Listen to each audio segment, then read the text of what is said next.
Welcome back. We keep our promises here, France Van Cat, and I promised you Media Watch and James Creedon. Look, here he is. We're starting with pictures of Nicolas Sarkozy, as he wouldn't want to be seen. Right. In the southwest of France campaigning, he didn't get a very warm reception in the rugby town of Bayonne. Indeed, about 1,000 protesters, mainly youths, and they wanted to show Sarkozy that he wasn't welcome from their point of view. And I think we have those pictures. Basically, he got out of the car in the centre of Bayonne in what they call, I think it's Le Petit Bayonne. Mm-hmm. So it's an old part of the centre of the city. And as you can see in the pictures, he was booed pretty quickly. He was booed very quickly indeed. And he had to be protected by riot police. He was kind of hurried into a cafe in the centre of the city where he hadn't planned to stay for so long.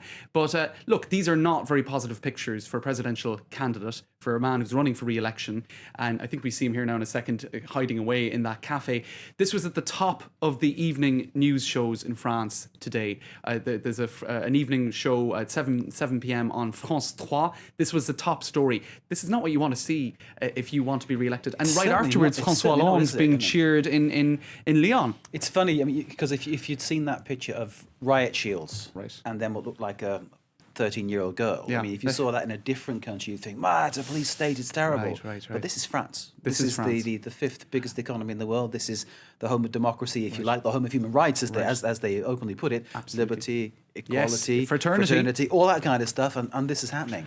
It's wrong on Sarkozy, but it's also wrong that it's enforced in such a way. What got quite controversial as well is he tried to pinpoint the forces behind this. He said it's Basque separatists supported by Socialist Party faithful. He said these people are terrorising the brave people who've come here to support me. In any case, just a quick look online, Mark. It's made news around the world. This is on NPR, National Public Radio in the US, their website, with pretty unhappy looking security guard in the foreground. Ahram Online have a headline about it as well, talking about eggs being thrown.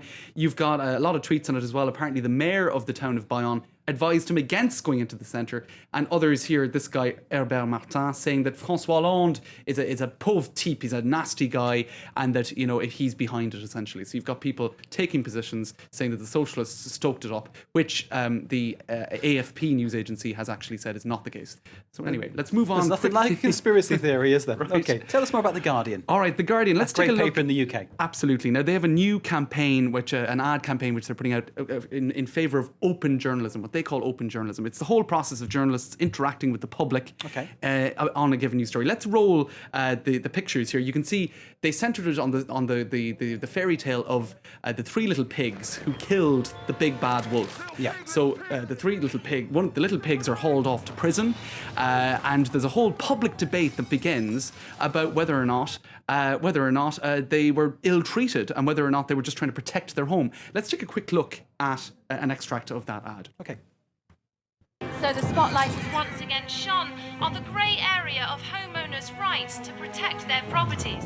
This isn't right. The three little pigs are the victims. The wolf blew down 2 houses. You got what you did. But the pigs went too far. You've got every right to defend your property. Keep your chinny chins up, fellas. There's no reason why those 2 houses, one made from straw, the other from wood, should have collapsed. The 3 little pigs have confessed to conspiring to commit insurance fraud.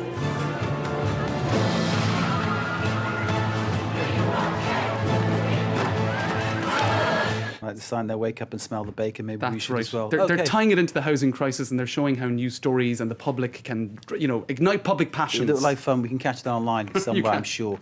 James Creedon with Media Watch. Thanks, you Mark. very much indeed, James Creedon. If he didn't exist, you'd have to invent him.